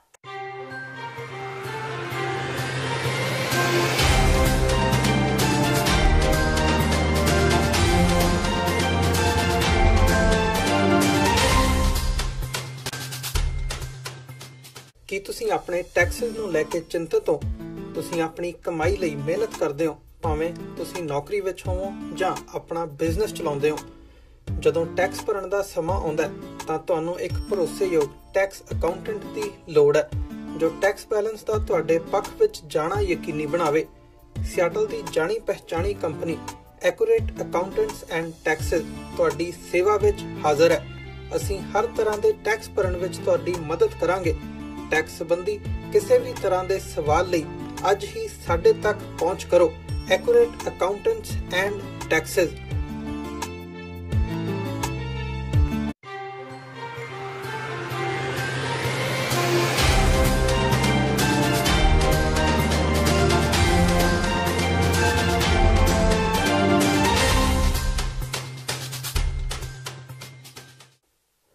ਟੀਵੀ 84 ਦੇ ਖਬਰਾਂ ਦੇ ਬੁਲੇਟਿਨ ਵਿੱਚ ਸਵਾਗਤ ਹੈ। ਵਧਦੇ ਹਾਂ ਅਗਲੀ ਖਬਰ ਵੱਲ। ਸ਼੍ਰੋਮਣੀ ਅਕਾਲੀ ਦਲ ਦੇ ਪ੍ਰਧਾਨ ਸੁਖਬੀਰ ਬਾਦਲ ਦੀ ਪਤਨੀ ਤੇ ਕੇਂਦਰੀ ਮੰਤਰੀ ਹਰਸਿਮਰਤ ਕੌਰ ਬਾਦਲ ਨੇ ਪੰਜਾਬ ਦੇ ਮੁੱਖ ਮੰਤਰੀ ਕੈਪਟਨ ਅਮਰਿੰਦਰ ਸਿੰਘ ਨੂੰ ਚੈਲੰਜ ਕੀਤਾ ਹੈ ਕਿ ਜੇਕਰ ਵਿਕਰਮ ਮਜੀਠੀਆ ਤੇ ਬਾਦਲਾਂ ਖਿਲਾਫ ਕੋਈ ਸਬੂਤ ਹੈ ਤਾਂ ਸਰਕਾਰ ਉਹਨਾਂ ਨੂੰ ਗ੍ਰਿਫਤਾਰ ਕਰੇ, ਨਾ ਕਿ ਕਮਿਸ਼ਨ ਬਣਾ ਕੇ ਡਰਾਮੇ ਕਰੇ। ਹਰਸਿਮਰਤ ਕੌਰ ਬਾਦਲ ਨੇ ਕਿਹਾ ਕਿ ਸਰਕਾਰ ਆਪਣੇ ਰਿਸ਼ਤੇਦਾਰਾਂ ਦੇ ਕਮਿਸ਼ਨ ਬਣਾ ਕੇ ਸਿਰਫ ਡਰਾਵੇ ਦੇ ਰਹੀ ਹੈ। ਕੇਂਦਰੀ ਮੰਤਰੀ ਹਰਸਿਮਰਤ ਕੌਰ ਬਾਦਲ ਅੱਜ ਸ਼੍ਰੀ ਹਰਿਮੰਦਰ ਸਾਹਿਬ ਨਤਮਸਤਕ ਹੋਏ, ਜਿੱਥੇ ਉਹਨਾਂ ਵੱਲੋਂ ਰਖਵਾਏ ਗਏ ਸ਼੍ਰੀ ਅਖੰਡ ਪਾਠ ਸਾਹਿਬ ਦੇ ਭੋਗ ਵਿੱਚ ਉਹਨਾਂ ਹਾਜ਼ਰੀ ਭਰੀ ਤੇ ਮੀਡੀਆ ਨਾਲ ਗੱਲਬਾਤ ਕਰਦਿਆਂ ਪੰਜਾਬ ਸਰਕਾਰ ਤੇ ਤਿੱਖੇ ਹਮਲੇ ਕੀਤੇ। ਬੇਅਦਬੀ ਮਾਮਲਿਆਂ ਵਿੱਚ ਪੁਲਿਸ ਅਧਿਕਾਰੀਆਂ ਤੋਂ ਪੁੱਛਗਿੱਛ ਤੇ ਆਈਜੀ ਉਮਰਾ ਨੰਗਲ ਦੀ ਗ੍ਰਿਫਤਾਰੀ ਤੇ ਉਹਨਾਂ ਸਿਰਫ ਇੰਨਾ ਹੀ ਕਿਹਾ ਕਿ ਪੰਜਾਬ ਸਰਕਾਰ ਜਾਣੇ ਜਿਸ ਨੇ ਗ੍ਰਿਫਤਾਰ ਕੀਤਾ ਹੈ। ਉਹਨਾਂ ਦੋਸ਼ ਲਗਾਇਆ ਕਿ ਕਾਂਗਰਸ ਤੇ ਆਪ ਸਾਲ 2015 ਤੋਂ ਹੀ ਅਕਾਲੀ ਦਲ ਤੇ ਬਾਦਲ ਪਰਿਵਾਰ ਖਿਲਾਫ ਝੂਠੇ ਇਲਜ਼ਾਮ ਲਗਾ ਉਹਨਾਂ ਨੂੰ ਬਦਨਾਮ ਕਰਨ ਦੀ ਕੋਸ਼ਿਸ਼ ਕਰ ਰਹੀ ਹੈ। ਹਰਸਿਮਰਤ ਕੌਰ ਬਾਦਲ ਨੇ ਇਹ ਵੀ ਦੋਸ਼ ਲਗਾਇਆ ਕਿ ਸਰਕਾਰ ਨੇ ਲੋਕਾਂ ਦਾ ਧਿਆਨ ਭਟਕਾਉਣ ਲਈ ਗਰਮ ਖਿਆਲੀਆਂ ਨੂੰ ਧਰਨਿਆਂ ਤੇ ਬਿਠਾ ਕੇ ਅਕਾਲੀ ਦਲ ਨੂੰ ਨਿਸ਼ਾਨਾ ਬਣਾਇਆ ਤੇ ਆਪਣੇ ਰਿਸ਼ਤੇਦਾਰਾਂ ਦਾ ਜਾਂਚ ਕਮਿਸ਼ਨ ਬਣਾ ਕੇ ਉਹਨਾਂ ਨੂੰ ਪੰਡਿਆ ਗਿਆ। ਕੇਂਦਰੀ ਮੰਤਰੀ ਨੇ ਕਿਹਾ ਕਿ ਵਿਦੇਸ਼ਾਂ ਤੋਂ ਕੁਝ ਲੋਕ ਰੈਫਰੈਂਡਮ 2020 ਦੇ ਨਾਮ ਤੇ ਪੰਜਾਬ ਨੂੰ ਤੋੜਨ ਦੀ ਗੱਲ ਕਰ ਰਹੇ ਨੇ, ਪਰ ਮੁੱਖ ਮੰਤਰੀ ਉਹਨਾਂ ਤੇ ਕਾਰਵਾਈ ਕਰਨ ਦੀ ਜਗ੍ਹਾ ਆਪਣੀ ਪੁਰਾਣੀ ਬਦਲਾਖੋਰੀ ਵਾਲੀ ਰਾਜਨੀਤੀ ਤਹਿਤ ਕੰਮ ਕਰ ਰਹੇ ਨੇ। ਉਹਨਾਂ ਕਿਹਾ ਕਿ ਕੈਪਟਨ ਇਹ ਕੋਸ਼ਿਸ਼ ਕਰ ਰਹੇ ਨੇ ਕਿ ਬਾਦਲਾਂ ਨੂੰ ਜੇਲ੍ਹ ਭੇਜਿਆ ਜਾਵੇ ਕਿਉਂਕਿ ਉਹਨਾਂ ਨੇ ਆਪਣੇ ਚਹੇਤਿਆਂ ਦਾ ਕਮਿਸ਼ਨ ਬਣਾਇਆ ਹੈ ਤੇ ਆਪਣੇ ਚਹੇਤੇ ਜੱਜਾਂ ਤੋਂ ਫੈਸਲੇ ਵੀ ਕਰਵਾ ਸਕਦੇ ਨੇ। ਇਲਜ਼ਾਮ ਲਾ ਕੇ ਸਾਡੇ ਪਰਿਵਾਰ ਤੇ ਪਾਰਟੀ ਦੇ ਖਿਲਾਫ ਦੂਸ਼ਣਬਾਜ਼ੀ ਕਰਕੇ ਇਹੋ ਜਿਹਾ ਮਾਹੌਲ ਪੰਜਾਬ ਵਿੱਚ ਬਣਾ ਕੇ ਉਹ ਸੱਤਾ ਵਿੱਚ ਆਏ ਤੇ ਸੱਤਾ ਵਿੱਚ ਆਉਣ ਤੋਂ ਬਾਅਦ ਜਿਹੜੇ ਵੱਡੇ ਵੱਡੇ ਵਾਅਦੇ ਲੋਕਾਂ ਦੇ ਨਾਲ ਕੀਤੇ ਸੀ ਉਹਨਾਂ ਸਾਰਿਆਂ ਵਾਅਦਿਆਂ ਤੋਂ ਟੋਟਲੀ ਫੇਲ ਹੋਣ ਦੇ ਕਾਰਨ ਉਹਨਾਂ ਨੂੰ 2 ਸਾਲ ਲੰਘਣ ਤੋਂ ਬਾਅਦ ਇੱਕ ਵੀ ਵਾਅਦਾ ਪੂਰਾ ਨਾ ਕਰਨ ਕਰਕੇ ਲੋਕਾਂ ਦਾ ਧਿਆਨ ਭਟਕਾਉਣ ਵਾਸਤੇ ਕਦੇ ਗਰਮ ਖਿਆਲੀਆਂ ਨੂੰ, ਨਕਲੀ ਜਥੇਦਾਰਾਂ ਨੂੰ ਧਰਨਿਆਂ 'ਚ ਬਿਠਾ ਕੇ ਪਰਿਵਾਰ ਤੇ ਪਾਰਟੀ ਨੂੰ ਭੰਡਦੇ ਰਹੋ, ਫਿਰ ਉਹਨਾਂ ਨੂੰ ਸਰਕਾਰੀ ਧਰਨੇ 'ਚ ਬਿਠਾ ਦਿਓ, ਫਿਰ ਸਰਕਾਰੀ ਧਰਨੇ ਤੋਂ ਉਠਾ ਦਿਓ, ਉਹਦੇ ਬਾਅਦ ਰਿਸ਼ਤੇਦਾਰਾਂ ਦੀ ਕਮਿਸ਼ਨ ਬਿਠਾ ਦਿਓ, ਕਮਿਸ਼ਨ ਨੂੰ ਬਿਠਾ ਕੇ ਉਸ ਕਮਿਸ਼ਨ 'ਚ ਮਨਮਰਜ਼ੀ ਦੀ ਆਪਣੀ ਚੀਜ਼ਾਂ ਪਾ ਕੇ ਰੱਜ ਕੇ ਵਿਧਾਨ ਸਭਾ 'ਚ ਲੋਕਾਂ ਦੀ ਤਕਲੀਫਾਂ ਦੇ ਗੱਲ ਕਰਨ ਦੇ ਬਜਾਏ ਸਾਨੂੰ ਭੰਡੋ। ਉਹਦਾ ਵੀ ਕੁਝ ਨਹੀਂ ਨਿਕਲਿਆ ਤਾਂ ਉਹਨੂੰ ਆਪਣੇ ਅਫਸਰ ਦੀ ਇੱਕ ਹੋਰ ਕਮਿਸ਼ਨ ਬਿਠਾ ਦਿਓ। ਸੋ ਇਹ ਮੇਰੇ ਖਿਆਲ ਨਾਲ ਇਹ ਸਿਰਫ ਲੋਕਾਂ ਦਾ ਧਿਆਨ ਭਟਕਾਉਣ ਵਾਸਤੇ। ਹਕੀਕਤ ਆ ਹੈਗੀ ਕਿ ਪੰਜਾਬ ਦੇ ਹਾਲਾਤ ਇੰਨੇ ਵਿਗੜ ਗਏ ਨੇ ਕਿ ਨਾ ਹੀ ਸਾਡਾ ਵਿਕਾਸ ਠੱਪ ਹੋ ਗਿਆ, ਲੇਕਿਨ ਲਾਅ ਐਂਡ ਆਰਡਰ ਸਿਚੁਏਸ਼ਨ ਜਿਹੜੀ ਇੰਨੀ ਵਿਗੜਦੀ ਜਾ ਰਹੀ ਹੈ। ਰੈਫਰੈਂਡਮ 2020 ਵਿਦੇਸ਼ਾਂ ਤੋਂ ਸਾਡੇ ਪੰਜਾਬ 'ਚ ਆ ਕੇ ਪੰਜਾਬ ਨੂੰ ਤੋੜਨ ਦੀ ਗੱਲਾਂ ਹੋ ਰਹੀਆਂ ਨੇ। ਇਸ ਸਰਕਾਰ ਨੂੰ ਇਹਨਾਂ ਚੀਜ਼ਾਂ ਵੱਲ ਧਿਆਨ ਦੇਣ ਦੇ ਬਜਾਏ ਰਾਜਾ ਸਾਹਿਬ ਦੀ ਜਿਹੜੀ ਪੁਰਾਣੀ ਰਾਜਨੀਤੀ, ਬਾਦਲਾਂ ਨੂੰ ਜੇਲ੍ਹ ਤੇ ਧੱਕੋ, ਜੇਲ੍ਹ ਤੇ ਧੱਕੋ, ਆਹੀ ਰਾਜਨੀਤੀ ਇਸ ਸਰਕਾਰ ਦੇ ਵੇਲੇ ਵੀ ਅਪਣਾ ਰਹੇ ਨੇ। ਸੋ ਇੱਕ ਹੋਰ ਕੜੀ ਹੈਗੀ, ਹੁਣ ਆਪਣੇ ਅਫਸਰਸ਼ਾਹੀ ਦੀ ਕਮਿਸ਼ਨ ਬਿਠਾਤੀ ਹੈ, ਇਹਦੇ ਬਾਅਦ ਕੋਈ ਚਹਤੇ ਆਪਣੇ ਜੱਜ ਦੀ ਬਿਠਾ ਦੇਣਗੇ। ਸੋ ਇਹ ਤਾਂ ਚੱਲਦਾ ਰਹੂਗਾ ਜਦੋਂ ਤੱਕ 2022 ਆਉਂਦਾ। ਦੇਖੋ, ਪਹਿਲੀ ਗੱਲ ਤਾਂ ਦੇਸ਼ ਦਰੋਹੀਆਂ ਬਾਰੇ ਮੈਂ ਕੁਝ ਕਹਿਣਾ ਨਹੀਂ ਚਾਹੁੰਦੀ ਕਿਉਂਕਿ ਸਾਰਾ ਦੇਸ਼ ਉਹਨਾਂ ਬਾਰੇ ਬੋਲ ਰਿਹਾ ਹੈ। ਦੂਜੀ ਗੱਲ, ਜਿਹੜੀ ਸਰਕਾਰ ਹੁੰਦੀ ਹੈ ਤੇ ਜਿਹੜੀ ਵਿਰੋਧੀ ਪਾਰਟੀ ਹੁੰਦੀ ਹੈ, ਉਹਨਾਂ ਦਾ ਕੰਮ ਹੁੰਦਾ ਹੈ ਕਿ ਸਰਕਾਰ ਤੋਂ ਪ੍ਰਸ਼ਨ ਪੁੱਛੇ ਤੇ ਸਰਕਾਰ ਨੂੰ ਉਹਨਾਂ ਦੇ ਫੇਲਡ ਵਾਅਦਿਆਂ ਦੇ ਉੱਤੇ ਉਹਨਾਂ ਨੂੰ ਘੇਰੀਏ। ਲੇਕਿਨ ਅਫਸੋਸ ਦੀ ਗੱਲ ਹੈ ਕਿ ਸੱਤਾ ਤੇ ਵਿਰੋਧੀ ਪਾਰਟੀ ਤਾਂ ਇਕੱਲੇ ਇੱਕ ਸਾਈਡ ਦੀ ਬੈਟਿੰਗ ਕਰ ਰਹੀ ਹੈ ਤੇ ਲੋਕਾਂ ਦੀ ਬੈਟਿੰਗ ਇਕੱਲੇ ਸ਼੍ਰੋਮਣੀ ਅਕਾਲੀ ਦਲ ਕਰ ਰਹੀ ਹੈ। ਤੇ ਲੋਕਾਂ ਦੇ ਜਿਹੜੇ ਵੱਡੇ ਵੱਡੇ ਬਿਜਲੀ ਦੇ ਬਿੱਲ ਹੋਣ, ਭਾਵੇਂ 900 ਤੋਂ ਵੱਧ ਕਿਸਾਨਾਂ ਦੀ ਖੁਦਕੁਸ਼ੀਆਂ ਹੋਣ, ਤਾਂ ਇਹਨਾਂ ਨੂੰ ਫੜਨ ਤੋਂ ਰੋਕਿਆ ਕਿਨੇ? ਸਰਕਾਰ ਇਹਨਾਂ ਦੀ ਹੈ, ਪੁਲਿਸ ਇਹਨਾਂ ਦੀ ਹੈਗੀ। ਜੇ ਬਿਕਰਮ ਮਜੀਠੀਆ ਦੇ ਖਿਲਾਫ ਜਾਂ ਸਤਾਰ ਬਾਦਲ ਦੇ ਖਿਲਾਫ ਜਾਂ ਸੁਖਬੀਰ ਬਾਦਲ ਦੇ ਖਿਲਾਫ ਜੇ ਰੱਤੀ ਭਰ ਦਾ ਵੀ ਇਹਨਾਂ ਕੋਲ ਸਬੂਤ ਹੈ, ਅਦਾਲਤ 'ਚ ਕਿਉਂ ਨਹੀਂ ਜਾਂਦੇ? ਕਿਉਂ ਡਰਾਮੇ ਕਰਦੇ ਆ? ਫਰਜ਼ੀਆਂ ਕਮਿਸ਼ਨਾਂ ਬਿਠਾ ਕੇ, ਅਫਸਰਾਂ ਦੀ ਕਮਿਸ਼ਨਾਂ ਬਿਠਾ ਕੇ, ਨਕਲੀ ਜਥੇਦਾਰਾਂ ਨੂੰ ਕਰਕੇ ਮਾਹੌਲ ਖਰਾਬ ਕਿਉਂ ਇੰਨਾ ਵੀ ਜੇ ਉਹਨਾਂ ਦੇ ਕੋਲ ਹੈ ਗੁਟਕਾ ਸਾਹਿਬ ਦੀ ਸਹੁੰ ਖਾਦੀ ਸੀ ਕਿ ਵੱਡੇ ਵੱਡੇ ਲੋਕੀ ਨਸ਼ੇ ਵੇਚਦੇ ਆ, ਮੈਂ ਨਸ਼ੇ ਖਤਮ ਕਰ ਦਾਂਗਾ। ਅੱਜ ਤਾਂ ਨਸ਼ਾ 3 ਗੁਣਾ ਵੱਧ ਕੇ ਅੱਜ 400 ਤੋਂ ਵੱਧ ਨੌਜਵਾਨਾਂ ਦੇ ਓਵਰਡੋਜ਼ ਦੇ ਨਾਲ ਮੌਤਾਂ ਹੋ ਗਈਆਂ ਨੇ। ਜੇ ਕੁਛ ਵਿਕਰਮ ਮਜੀਠੀਆ ਦੇ ਖਿਲਾਫ ਹੈ ਤਾਂ ਅਦਾਲਤ 'ਚ ਕਿਉਂ ਨਹੀਂ ਜਾ ਕੇ ਉਹਨਾਂ ਨੂੰ ਪੇਸ਼ ਕਰਕੇ ਅੰਦਰ ਕਰਦੇ? ਕੌਣ ਰੋਕ ਰਿਹਾ ਇਹਨਾਂ ਨੂੰ? ਹਾਂ ਬਿਲकुल, ਸਤਾਰ ਬਾਦਲ ਕਹਿੰਦੇ ਨੇ ਮੈਂ ਤਾਂ 16 ਸਾਲ ਕੈਦ ਕੱਟੀ ਹੈ। ਇਹ ਨਹੀਂ ਕਿਉਂਕਿ ਮੈਂ ਕਿਸੇ ਨੂੰ ਮਰਵਾਤਾ ਜਾਂ ਕੋਈ ਬੇਅਦਬੀ ਕਰਤੀ, ਮੈਂ 16 ਸਾਲ ਕੈਦ ਕੱਟੀ ਹੈ ਇਸ ਕਾਂਗਰਸ ਜ਼ਾਲਿਮ ਕਾਂਗਰਸ ਦੀ ਜ਼ਿਆਦਤੀਆਂ ਦੇ ਖਿਲਾਫ। ਭਾਵੇਂ ਸਾਡੇ ਪੰਜਾਬ ਦਾ ਪਾਣੀ ਖੋਇਆ, ਭਾਵੇਂ ਸਾਡੀ ਪੰਜਾਬੀ ਬੋਲਣ ਵਾਲੇ ਪਿੰਡ ਸਾਡੇ ਤੋਂ ਖੋ ਕੇ ਦੂਜੇ ਸੂਬੇ 'ਚ ਪਾਤੇ, ਭਾਵੇਂ ਸਾਡੀ ਰਾਜਧਾਨੀ ਸਾਡੇ ਤੋਂ ਖੋਤੀ, ਭਾਵੇਂ ਐਮਰਜੈਂਸੀ ਲਗਾਈ, ਇਹ ਜ਼ਾਲਿਮ ਕਾਂਗਰਸ ਦੇ ਖਿਲਾਫ ਲਗਾਤਾਰ ਬਾਦਲ ਸਾਹਿਬ ਨੇ ਲੜ ਕੇ ਕਾਂਗਰਸ ਇਹਨਾਂ ਨੂੰ ਜੇਲ੍ਹ 'ਚ ਤੱਕਦੀ ਰਹੀ ਹੈ। ਤੇ ਹੁਣ ਜਦ ਸੂਬੇ ਦੇ ਮੁੱਖ ਮੰਤਰੀ ਕਹਿ ਰਹੇ ਨੇ ਕਿ ਵੱਡੇ ਵਡੇਰਿਆਂ ਨੂੰ ਬਾਦਲਾਂ ਨੂੰ ਅੰਦਰ ਤੱਕਣਾ ਹੈਗਾ, ਫਿਰ ਫਰਜ਼ੀ ਜੀ ਕਮਿਸ਼ਨਾਂ ਨੂੰ ਕਾਹਨੂੰ ਬਿਠਾ ਰਹੇ ਹੋ? ਜਦ ਕਮਿਸ਼ਨ ਦੀ ਰਿਪੋਰਟ ਨੂੰ ਤੇ ਪਹਿਲੇ ਮੁੱਖ ਮੰਤਰੀ ਸਾਹਿਬ ਨੇ ਕਹਿਤਾ ਇਹਦਾ ਰਿਜ਼ਲਟ ਕੀ ਹੋਣਾ ਹੈ, ਤਾਂ ਬਾਦਲ ਸਾਹਿਬ ਕਹਿੰਦੇ ਮੈਂ ਤਾਂ ਹਾਜ਼ਰ ਹਾਂ, ਮੈਨੂੰ ਭੇਜ ਦਿਓ ਅੰਦਰ ਤਾਂ ਕਿ ਤੁਹਾਨੂੰ ਠੱਲ ਪਵੇ। ਤੇ ਤੁਸੀਂ ਜਿਹੜੇ ਲੋਕ ਤਰਾਸ ਕਰ ਰਹੇ ਨੇ, ਜਿਨ੍ਹਾਂ ਦੇ ਵੱਡੇ ਵੱਡੇ ਬਿਜਲੀ ਦੇ ਬਿੱਲ ਆ ਰਹੇ ਨੇ, ਜਿਹੜੇ ਵਿਚਾਰੀ ਵਿਧਵਾਵਾਂ ਦੀ ਪੈਨਸ਼ਨਾਂ ਕੱਟ ਦਿੱਤੀਆਂ ਨੇ, ਗਰੀਬਾਂ ਦੇ ਆਟੇ ਦਾਲ ਬੰਦ ਹੋ, ਤੁਸੀਂ ਉਹਦੇ ਵੱਲ ਧਿਆਨ ਦਿਓ। ਸੱਤਾ ਵਿੱਚ ਆਈ ਕਾਂਗਰਸ ਸਰਕਾਰ ਵੀ ਅਕਾਲੀ ਭਾਜਪਾ ਦੀ ਰਾਹ ਤੇ ਤੁਰ ਪਈ ਹੈ। ਪੰਜਾਬ ਦੇ ਲੋਕ ਇਸ ਸਰਕਾਰ ਤੋਂ ਪੂਰੀ ਤਰ੍ਹਾਂ ਤੰਗ ਆ ਚੁੱਕੇ ਨੇ। ਹੁਣ ਲੋਕ ਸੂਬੇ ਵਿੱਚ ਤੀਸਰਾ ਬਦਲ ਦੇਖਣਾ ਚਾਹੁੰਦੇ ਨੇ। ਇਹਨਾਂ ਸ਼ਬਦਾਂ ਦਾ ਪ੍ਰਗਟਾਵਾ ਪੰਜਾਬੀ ਏਕਤਾ ਪਾਰਟੀ ਦੇ ਪ੍ਰਧਾਨ ਤੇ ਵਿਰੋਧੀ ਧਿਰ ਦੇ ਸਾਬਕਾ ਨੇਤਾ ਸੁਖਪਾਲ ਸਿੰਘ ਖਹਿਰਾ ਨੇ ਮਾਡਰਨ ਪੈਲੇਸ ਤਰਨਤਾਰਨ ਵਿਖੇ ਕੀਤੀ ਗਈ ਮੀਟਿੰਗ ਨੂੰ ਸੰਬੋਧਨ ਕਰਦਿਆਂ ਕੀਤਾ। ਇਸ ਉਪਰੰਤ ਉਹਨਾਂ ਜੰਡਿਆਲਾ ਮਾਰਗ ਤੇ ਬਣਾਏ ਗਏ ਪਾਰਟੀ ਦੇ ਜ਼ਿਲ੍ਹਾ ਪੱਧਰੀ ਦਫ਼ਤਰ ਦਾ ਉਦਘਾਟਨ ਵੀ ਕੀਤਾ। ਖਹਿਰਾ ਨੇ ਲੋਕ ਸਭਾ ਚੋਣਾਂ ਦਾ ਬਿਗਲ ਵਜਾਉਂਦਿਆਂ ਕਿਹਾ ਕਿ ਪਾਰਟੀ ਨੇ 8 ਸੀਟਾਂ ਦਾ ਐਲਾਨ ਕਰ ਦਿੱਤਾ ਹੈ, ਜਦਕਿ ਕੁਝ ਦਿਨਾਂ ਵਿੱਚ ਰਹਿੰਦੀਆਂ ਸੀਟਾਂ ਦਾ ਫੈਸਲਾ ਵੀ ਕਰ ਦਿੱਤਾ ਜਾਵੇਗਾ। ਬਾਦਲ ਪਰਿਵਾਰ ਦੇ ਖਿਲਾਫ ਬੋਲਦਿਆਂ ਖਹਿਰਾ ਨੇ ਕਿਹਾ ਕਿ ਸ਼੍ਰੋਮਣੀ ਅਕਾਲੀ ਦਲ ਪਾਰਟੀ 100 ਸਾਲ ਪੁਰਾਣੀ ਪਾਰਟੀ ਸੀ। ਪੂਰਾ ਪਰਿਵਾਰ ਹੀ ਅਕਾਲੀ ਦਲ ਦੀ ਵਾਗਡੋਰ ਸੰਭਾਲ ਰਿਹਾ ਹੈ, ਜਦਕਿ ਉਕਤ ਪਾਰਟੀ ਲਈ ਜੇਲਾਂ ਕੱਟਣ, ਸੰਘਰਸ਼ ਤੇ ਕੁਰਬਾਨੀਆਂ ਕਰਨ ਵਾਲੇ ਆਗੂਆਂ ਨੂੰ ਅੱਖੋਂ ਪਰੋਖੇ ਕਰ ਦਿੱਤਾ ਗਿਆ। ਸੱਤਾ ਵਿੱਚ ਆਈ ਕਾਂਗਰਸ ਸਰਕਾਰ ਵੀ ਅਕਾਲੀ ਦਲ ਦੀ ਰਾਹ ਤੇ ਤੁਰ ਪਈ ਹੈ, ਜੋ ਅਜੇ ਪੰਜਾਬ ਦੇ ਪਾਣੀ ਦਾ ਮਸਲਾ ਹੱਲ ਹੀ ਨਹੀਂ ਕਰਵਾ ਸਕੀ। ਜਾਇਦਾਦ ਸੰਪत्ति ਹੈ, ਨਾ ਅਸੀਂ ਲੋਕਾਂ ਨੂੰ ਲੁੱਟਿਆ ਤੇ ਨਾ ਅਸੀਂ ਲੋਕਾਂ ਨੂੰ ਕੁੱਟਿਆ। ਅਸੀਂ ਤਾਂ ਜਿਸ ਤਰ੍ਹਾਂ ਸੁਪਰੀਮ ਨੇ ਕਿਹਾ, ਅਸੀਂ ਇੱਕ ਪੰਜਾਬ ਦੀ ਰੀਜਨਲ ਪਾਰਟੀ, ਪੰਜਾਬ ਦੀ ਇੱਕ ਖੇਤਰੀ ਪਾਰਟੀ ਖੜੀ ਕਰਨ ਦਾ ਉਪਰਾਲਾ ਕਰ ਰਹੇ ਹਾਂ। ਔਰ ਇਸ ਦੀ ਲੋੜ ਇਸ ਕਰਕੇ ਪਈ ਹੈ ਕਿਉਂਕਿ ਜਿਹੜੀ ਪੰਜਾਬ ਦੀ ਇੱਕ ਬਹੁਤ ਪੁਰਾਤਨ ਖੇਤਰੀ ਪਾਰਟੀ ਸਿੱਖਾਂ ਦੀ ਤੇ ਕਿਸਾਨਾਂ ਦੀ ਤੇ ਪੰਜਾਬ ਦੀ ਤਰਜਮਾਨੀ ਕਰਦੀ ਸੀ, ਉਹ ਹੈ ਸ਼੍ਰੋਮਣੀ ਅਕਾਲੀ ਦਲ। ਆਪਣੇ ਸਭ ਦੀ ਮਾਂ ਪਾਰਟੀ ਸੀ। ਮੇਰੇ ਪਿਤਾ ਜੀ ਸਰਦਾਰ ਸੁਖਜਿੰਦਰ ਸਿੰਘ ਸਮੇਤ ਬਹੁਤ ਸਾਰੇ ਮਾਝੇ ਦੇ ਚੰਗੇ ਲੋਕਾਂ ਨੇ ਉਹਦੇ ਵਿੱਚ ਸੇਵਾ ਕੀਤੀ, ਜੇਲਾਂ ਕੀਤੀਆਂ, ਮੋਰਚਿਆਂ 'ਚ ਹਿੱਸਾ ਲਿਆ। ਤੁਹਾਡੇ ਸਾਰਿਆਂ ਦੇ ਬਜ਼ੁਰਗਾਂ ਨੇ ਕੋਈ ਨਾ ਕੋਈ ਮੋਰਚੇ ਵਿੱਚ ਜਾ ਕੇ ਕੋਈ ਨਾ ਕੋਈ ਕੁਰਬਾਨੀ ਦਿੱਤੀ। ਔਰ ਉਹ ਪਾਰਟੀ ਪੁਰਾਣੀ ਲਗਭਗ 100 ਸਾਲ ਗੁਰਦੁਆਰਾ ਲਹਿਰ ਵਿੱਚੋਂ ਉੱਭਰੀ। ਗੁਰਦੁਆਰਿਆਂ ਨੂੰ ਜਦੋਂ ਮਸੰਦਾਂ ਨੇ ਕਬਜ਼ਾ ਕੀਤਾ ਸੀ ਸਾਡੇ, ਉਹਨਾਂ ਨੂੰ ਛੁਡਾਉਣ ਵਾਸਤੇ ਜਦੋਂ ਆਪਣੇ ਬਜ਼ੁਰਗਾਂ ਨੇ ਪੁਰਖਿਆਂ ਨੇ ਲਹਿਰ ਚਲਾਈ, ਉਸ ਵਿੱਚੋਂ ਸ਼੍ਰੋਮਣੀ ਅਕਾਲੀ ਦਲ ਨੇ ਬਹੁਤ ਅਰਸਾ ਇਹ ਪਾਰਟੀ ਨੇ ਪੰਜਾਬ ਦੇ ਹਕੂਕ ਵਾਸਤੇ ਜਦੋਜਹਿਦ ਕੀਤੀ, ਮੋਰਚੇ ਲਾਏ, ਮਨੁੱਖਤਾ ਤੇ ਸਰਬੱਤ ਦੇ ਭਲੇ ਵਾਸਤੇ ਅੱਛੀਆਂ ਗੱਲਾਂ ਕੀਤੀਆਂ। ਪਰ ਪਿਛਲੇ 3 ਦਹਾਕਿਆਂ ਤੋਂ ਜਦੋਂ ਦੇ ਸਰਦਾਰ ਪ੍ਰਕਾਸ਼ ਸਿੰਘ ਬਾਦਲ ਇਸ ਪਾਰਟੀ ਦੇ ਪ੍ਰਧਾਨ ਬਣ ਗਏ, ਉਹਨਾਂ ਨੇ ਫਿਰ ਇਸ ਪਾਰਟੀ ਨੂੰ ਇੱਕ ਤਾਂ ਆਪਣੇ ਟੱਬਰ ਦੀ ਪਾਰਟੀ ਬਣਾਤਾ, ਇੱਕ ਇਸ ਪਾਰਟੀ ਨੂੰ ਇਸ ਦੇਸ਼ ਦੀ ਭਾਰਤੀ ਜਨਤਾ ਪਾਰਟੀ ਤੇ RSS ਦੇ ਅਧੀਨ ਕਰ ਦਿੱਤਾ। ਆਪਣੀ ਵਿਚਾਰਧਾਰਾ ਛੱਡ ਦਿੱਤੀ। ਆਪਣੇ ਜੋ ਅਸੂਲ ਸੀਗੇ ਪੰਜਾਬ ਦੇ ਮੁਤਲਕ, ਸਿੱਖਾਂ ਦੇ ਮੁਤਲਕ ਔਰ ਕਿਸਾਨੀ ਦੇ ਮੁਤਲਕ, ਉਹਨਾਂ ਸਾਰੇ ਅਸੂਲਾਂ ਨੂੰ ਤਿਲਾਂਜਲੀ ਦੇ ਦਿੱਤੀ। ਕੇਵਲ ਸੱਤਾ ਹਥਿਆਉਣ ਵਾਸਤੇ ਉਹਨਾਂ ਨੇ ਹਰ ਪੰਜਾਬ ਦੇ ਮੁੱਦੇ ਦੇ ਉੱਤੇ ਕੰਪਰੋਮਾਈਜ਼ ਕੀਤਾ। ਹਰ ਪੰਜਾਬ ਦੇ ਭਖਦੇ ਮਸਲੇ ਨੂੰ ਠੰਡੇ ਬਸਤੇ ਚ ਪਾ ਦਿੱਤਾ।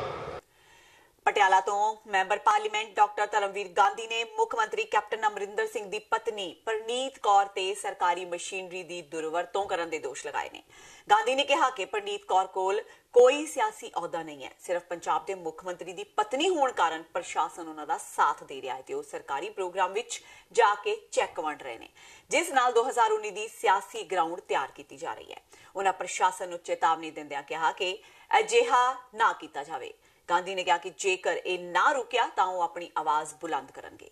ਉਹਨਾਂ ਪ੍ਰਨੀਤ ਕੌਰ ਨੂੰ ਚੈਲੰਜ ਕੀਤਾ ਕਿ ਉਹ ਆਪਣਾ 15 ਸਾਲ ਦਾ ਕਾਰਜਕਾਲ ਲੈ ਕੇ ਆਉਣ ਤੇ ਉਹ ਆਪਣੇ 5 ਸਾਲ ਦਾ ਕਾਰਜਕਾਲ ਲੈ ਕੇ ਆਉਣ। ਸਭ ਦੀ ਬਦਲੀ ਹੋ ਗਈ, ਉਹਨੂੰ ਜਾਣਬੁੱਝ ਕੇ ਰੱਖਿਆ ਗਿਆ ਹੈਗਾ ਤਾਂ ਕਿ ਪ੍ਰਨੀਤ ਕੌਰ ਜੀ ਦਾ ਜੋ ਮਤਲਬ ਜੋ ਚੋਣ ਪ੍ਰਚਾਰ ਹੈ ਉਹਨੂੰ ਪਖਾਇਆ ਜਾ ਸਕੇ। ਇਹ ਗੈਰ ਸੰਵਿਧਾਨਕ ਹੈ, ਗੈਰ ਕਾਨੂੰਨੀ ਹੈਗਾ। ਮੈਂ ਇਲੈਕਸ਼ਨ ਕਮਿਸ਼ਨ ਨੂੰ ਲਿਖਣ ਲੱਗਿਆ ਔਰ ਮੈਂ ਪੰਜਾਬ ਸਰਕਾਰ ਨੂੰ ਚੇਤਾਵਨੀ ਦਿੰਦਾ, ਮੈਂ ਜ਼ਿਲ੍ਹਾ ਪ੍ਰਸ਼ਾਸਨ ਨੂੰ ਵੀ ਚੇਤਾਵਨੀ ਦਿੰਦਾ ਹੈਗਾ ਕਿ ਜਿਹੜੇ ਇਹ ਗੈਰ ਸੰਵਿਧਾਨਕ ਤਰੀਕੇ ਹੈਗੇ ਫੌਰੀ ਤੌਰ ਤੇ ਬੰਦ ਕਰਨ। ਸਭ ਪਾਸੇ ਲੈਵਲ ਪਲੇਇੰਗ ਫੀਲਡ ਚਾਹੀਦਾ, ਸਭ ਪਾਸੇ ਬਰਾਬਰ ਦੇ ਮੌਕੇ ਚਾਹੀਦੇ ਹੈਗੇ। ਮੈਂ ਆਪਣੇ MPLA ਫੰਡ ਦੀ ਵਰਤੋਂ ਵਿੱਚੋਂ ਟੈਂਕਰ ਦੇ ਰਿਹਾ, ਲੋਕਾਂ ਦੀ ਮਦਦ ਕਰ ਰਿਹਾ। ਇਹ ਸਰਕਾਰੀ ਫੰਡ ਦੀ, ਪੰਜਾਬ ਸਰਕਾਰ ਦੇ ਫੰਡ ਦੀ ਵਰਤੋਂ ਕਰਕੇ ਆਪਣੇ ਵੋਟਰਾਂ ਨੂੰ ਇਨਫਲੂਐਂਸ ਕਰ ਰਹੇ ਆ, ਵੋਟਰਾਂ ਨੂੰ ਭਰਮਾ ਰਹੇ ਹੈਗੇ ਆ ਔਰ ਵਾਅਦੇ ਕਰ ਰਹੇ ਹੈਗੇ ਆ ਜਿਹੜਾ ਕਿ ਗੈਰ ਕਾਨੂੰਨੀ ਹੈ, ਗੈਰ ਸੰਵਿਧਾਨਕ ਹੈ। ਡੇਰਾ ਬਾਬਾ ਨਾਨਕ ਵਿੱਚ ਅੱਜ ਕਰਤਾਰਪੁਰ ਲਾਂਘੇ ਦੇ ਨਿਰਮਾਣ ਲਈ ਕੁਝ ਅਧਿਕਾਰੀ ਜ਼ਮੀਨ ਦੀ ਨਿਸ਼ਾਨਦੇਹੀ ਕਰਨ ਲਈ ਪਹੁੰਚੇ, ਜਿਨ੍ਹਾਂ ਨੂੰ ਧਰਨਾ ਦੇ ਰਹੇ ਕਿਸਾਨਾਂ ਨੇ ਰੋਕ ਲਿਆ। ਕਿਸਾਨਾਂ ਨੇ ਮੰਗ ਕੀਤੀ ਕਿ ਜਦ ਤੱਕ ਉਹਨਾਂ ਦੀਆਂ ਜ਼ਮੀਨਾਂ ਦਾ ਸਹੀ ਮੁੱਲ ਨਹੀਂ ਐਲਾਨਿਆ ਜਾਂਦਾ ਉਦੋਂ ਤੱਕ ਜ਼ਮੀਨ ਤੇ ਕੋਈ ਕੰਮ ਸ਼ੁਰੂ ਨਹੀਂ ਹੋਣ ਦਿੱਤਾ ਜਾਵੇਗਾ। ਕਿਸਾਨਾਂ ਦੇ ਇਸ ਕਦਮ ਤੋਂ ਬਾਅਦ ਸਥਾਨਕ ਪ੍ਰਸ਼ਾਸਨ ਨੇ ਨਿਸ਼ਾਨਦੇਹੀ ਕਰਨ ਲਈ ਪੁਲਿਸ ਬਲ ਦੀ ਮਦਦ ਲਈ। ਇਸ ਪਿੱਛੋਂ ਡੇਰਾ ਬਾਬਾ ਨਾਨਕ ਪੁਲਿਸ ਛਾਉਣੀ ਵਿੱਚ ਤਬਦੀਲ ਹੋ ਗਿਆ। ਅਧਿਕਾਰੀਆਂ ਨੂੰ ਰੋਕਣ ਲਈ ਕਿਸਾਨਾਂ ਨੇ ਕਈ ਘੰਟਿਆਂ ਤੱਕ ਗੁਰਦਾਸਪੁਰ ਡੇਰਾ ਬਾਬਾ ਨਾਨਕ ਮੁੱਖ ਮਾਰਗ ਤੇ ਚੱਕਾ ਜਾਮ ਕਰਕੇ ਧਰਨਾ ਦਿੱਤਾ। ਇਸ ਕਰਕੇ ਹਾਲਾਤ ਵਿਗੜਦੇ ਨਜ਼ਰ ਆਏ।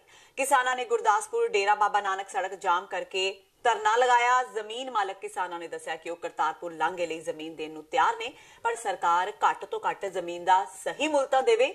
ਇਸ ਦੌਰਾਨ SDM ਡੇਰਾ ਬਾਬਾ ਨਾਨਕ ਸਿਮਰਨਜੀਤ ਸਿੰਘ ਨੇ ਦੱਸਿਆ ਕਿ ਕਿਸਾਨਾਂ ਦੀ ਮੰਗ ਨੂੰ ਦੇਖਦਿਆਂ ਉਹਨਾਂ ਕਿਸਾਨਾਂ ਨੂੰ ਸਮਝਾਇਆ ਗਿਆ ਹੈ ਕਿ ਫਿਲਹਾਲ ਜ਼ਮੀਨ ਦੀ ਨਿਸ਼ਾਨਦੇਹੀ ਹੀ ਕੀਤੀ ਜਾਣੀ ਹੈ। ਕਿਸਾਨਾਂ ਦੇ ਜ਼ਮੀਨੀ ਮੁਆਵਜ਼ੇ ਦੀ ਮੰਗ ਸਰਕਾਰ ਕੋਲ ਭੇਜੀ ਜਾ ਰਹੀ ਹੈ ਤੇ ਕਾਨੂੰਨ ਮੁਤਾਬਕ ਸਰਕਾਰੀ ਰੇਟ ਅਨੁਸਾਰ ਜ਼ਮੀਨ ਦਾ ਮੁੱਲ ਦਿੱਤਾ ਜਾਵੇਗਾ।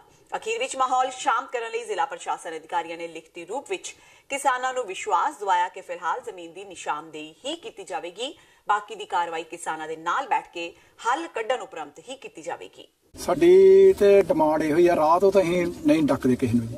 ਰਾਹ ਤਾਂ ਅਸੀਂ ਸਰਕਾਰ ਨੂੰ ਬਣਾਉਣ ਵਾਸਤੇ ਕਹਿੰਦੇ ਤੁਸੀਂ ਬਣਾਓ। ਸਾਡੀ ਰੁਕਾਵਟ ਇਹ ਆ ਵੀ ਮੰਗ ਸਾਡੀ ਇਹ ਵੀ ਸਾਡਾ ਰੇਟ ਜਿਹੜਾ ਸਾਡੇ ਨਾਲ ਠੀਕ ਤੈਅ ਕੀਤਾ ਜਾਵੇ। ਜਿੱਦਾਂ ਦੂਜੇ ਤਰਨਤਾਰਨ ਵਾਲੇ ਨੈਸ਼ਨਲ ਹਾਈਵੇ ਨੇ ਰੋਡ ਕੱਢਿਆ ਤੇ ਉੱਥੇ ਵੀ 60, 65, 80 ਲੱਖ ਰੁਪਏ ਤੱਕ ਰੇਟ ਲੋਕਾਂ ਨੂੰ ਦਿੱਤਾ। ਸਾਨੂੰ ਜਿਹੜਾ ਰੇਟ ਆ 20 ਲੱਖ ਤੋਂ ਉੱਪਰ ਨਹੀਂ ਦਿੱਤਾ ਜਾ ਰਿਹਾ।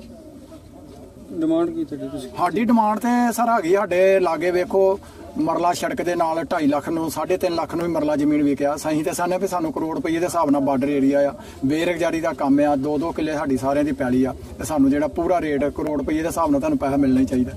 ਮੰਡੀ ਗੋਬਿੰਦਗੜ੍ਹ ਦੇ ਮੁਹੱਲਾ ਕੱਚਾ ਦਲੀਪ ਨਗਰ ਸਥਿਤ ਧਰਮਸ਼ਾਲਾ ਵਿੱਚ ਭਗਤ ਰਵਿਦਾਸ ਜੀ ਦੇ ਪ੍ਰਕਾਸ਼ ਪੁਰਬ ਨੂੰ ਸਮਰਪਿਤ ਕਰਵਾਏ ਜਾ ਰਹੇ ਧਾਰਮਿਕ ਸਮਾਗਮ ਦੌਰਾਨ ਸ਼੍ਰੀ ਗੁਰੂ ਗ੍ਰੰਥ ਸਾਹਿਬ ਜੀ ਦੇ ਰੁਮਾਲਾ ਸਾਹਿਬ ਦੀ ਬੇਅਦਬੀ ਤੇ ਪ੍ਰਬੰਧਕਾਂ ਨਾਲ ਬਦਸਲੂਕੀ ਕੀਤੇ ਜਾਣ ਦਾ ਮਾਮਲਾ ਸਾਹਮਣੇ ਆਇਆ ਹੈ।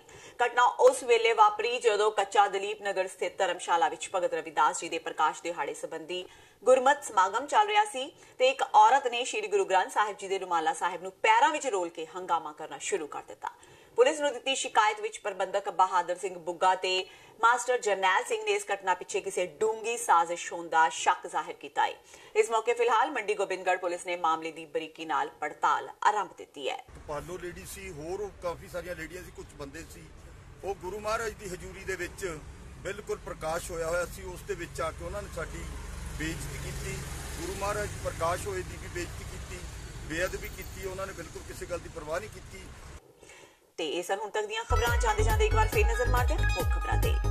ਬੇਅਦਬੀ ਤੇ ਗੋਲੀकांड ਦੀ ਪੜਤਾਲ ਕਰ ਰਹੀ ਵਿਸ਼ੇਸ਼ ਜਾਂਚ ਟੀਮ ਸਾਹਮਣੇ ਪੇਸ਼ ਹੋਏ ਪੰਜਾਬ ਦੇ ਸਾਬਕਾ ਪੁਲਿਸ ਮੁਖੀ ਸੁਮੇਧ ਸੈਣੀ ਨੂੰ ਪੁੱਛਗਿੱਛ ਲਈ ਬੁਲਾਇਆ ਗਿਆ ਸੀ ਚੰਡੀਗੜ੍ਹ। SIT ਨੇ ਸੈਣੀ ਤੋਂ 2 ਘੰਟੇ ਕੀਤੇ ਸਵਾਲ ਜਵਾਬ। ਪੰਜਾਬ ਵਿਧਾਨ ਸਭਾ ਦੇ ਬਜਟ ਇਜਲਾਸ ਦੌਰਾਨ ਸ਼੍ਰੋਮਣੀ ਅਕਾਲੀ ਦਲ ਤੇ ਆਮ ਆਦਮੀ ਪਾਰਟੀ ਵੱਲੋਂ ਵਾਕਆਊਟ। ਵਿਰੋਧੀ ਧਿਰ ਵੱਲੋਂ ਭਾਰਤ ਭੂਸ਼ਣ ਆਸ਼ੂ ਤੇ ਜ਼ੋਰਦਾਰ ਹਮਲੇ, ਜਦਕਿ ਮੁੱਖ ਮੰਤਰੀ ਕੈਪਟਨ ਅਮਰਿੰਦਰ ਸਿੰਘ ਨੇ ਸਪਸ਼ਟ ਕੀਤਾ ਕਿ ਲੁਧਿਆਣਾ ਦੇ ਚੇਂਜ ਆਫ ਲੈਂਡ ਯੂਜ਼ ਦੇ ਮਾਮਲੇ ਵਿੱਚ ਕਿਸੇ ਵੀ ਵਿਰੁੱਧ ਨਹੀਂ ਕੀਤੀ ਜਾਵੇਗੀ ਤਾਨਾਸ਼ਾਹੀ ਕਾਰਵਾਈ। ਨਵਜੋਤ ਸਿੱਧੂ ਨੇ ਮਜੀਠੀਆ ਪਰਿਵਾਰ ਨੂੰ ਬਣਾਇਆ ਨਿਸ਼ਾਨਾ। ਕਿਹਾ ਮਜੀਠੀਆ ਦੇ ਦਾਦਾ ਸੁੰਦਰ ਸਿੰਘ ਮਜੀਠੀਆ ਨੇ ਅੰਗਰੇਜ਼ਾਂ ਨਾਲ ਮਿਲ ਕੇ ਸਿੱਖਾਂ ਖਿਲਾਫ ਕੀਤੀਆਂ ਵੱਖੋ ਵੱਖਰੀਆਂ ਕਾਰਵਾਈਆਂ, ਜਿਸ ਕਾਰਨ ਮਜੀਠੀਆ ਨੂੰ ਮੰਗਣੀ ਚਾਹੀਦੀ ਹੈ ਮਾਫੀ। ਪੰਜਾਬੀ ਏਕਤਾ ਪਾਰਟੀ ਦੇ ਮੁਖੀ ਸੁਖਪਾਲ ਖਹਿਰਾ ਨੇ ਕਾਂਗਰਸ ਤੇ ਸ਼੍ਰੋਮਣੀ ਅਕਾਲੀ ਦਲ ਨੂੰ ਲਿਆ ਨਿਸ਼ਾਨੇ ਤੇ। ਕਿਹਾ ਕਾਂਗਰਸ ਸਰਕਾਰ ਵੀ ਅਕਾਲੀ ਭਾਜਪਾ ਦੀਆਂ ਰਾਹਾਂ ਤੇ ਤੁਰੀ, ਜਦਕਿ ਸ਼੍ਰੋਮਣੀ ਅਕਾਲੀ ਦਲ ਲਈ ਜੇਲਾਂ ਕੱਟਣ ਸੰਘਰਸ਼ ਤੇ ਕੁਰਬਾਨੀਆਂ ਕਰਨ ਵਾਲੇ ਆਗੂਆਂ ਨੂੰ ਕੀਤਾ ਗਿਆ ਅੱਖੋਂ ਪਰੋਖੇ। ਤੇ ਡੇਰਾ ਬਾਬਾ ਨਾਨਕ ਵਿੱਚ ਕਰਤਾਰਪੁਰ ਲਾਂਘੇ ਦੇ ਨਿਰਮਾਣ ਲਈ ਨਿਸ਼ਾਨਦੇਹੀ ਕਰਨ ਆਏ ਅਧਿਕਾਰੀਆਂ ਨੂੰ ਰੋਕਿਆ ਕਿਸਾਨਾਂ ਨੇ। ਕਿਹਾ ਸਰਕਾਰ ਜ਼ਮੀਨਾਂ ਦਾ ਸਹੀ ਮੁੱਲ ਦੇਵੇ ਤਾਂ ਹੀ ਉਹ ਜ਼ਮੀਨ ਸਰਕਾਰ ਨੂੰ ਦੇਣਗੇ। ਇਸ ਨਾਲ ਹੀ TV 84 ਦਾ ਖਬਰਾਂ ਦਾ ਬੁਲੇਟਿਨ ਖਤਮ ਹੁੰਦਾ ਹੈ। ਮੈਨੂੰ ਹਰਪ੍ਰੀਤ ਕੌਰ ਨੂੰ ਦਿਓ ਇਜਾਜ਼ਤ। ਸਤਿ ਸ਼੍ਰੀ ਅਕਾਲ।